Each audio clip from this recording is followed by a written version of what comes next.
Hi ma'am and sir, my name is Rose Ann May Dumlao, 25 years old. I am from Philippines. I have one son and he is now 5 years old. My hobbies are cooking, dancing, and singing.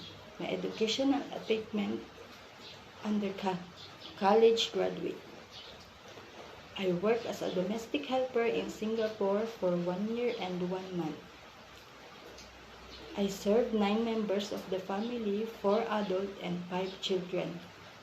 My duties are taking care of child, cooking, cleaning, washing clothes, ironing, and car wash.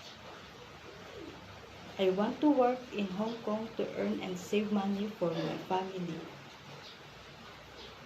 To my future employer, please choose me as your housemate because I am hardworking, honest, and trustworthy.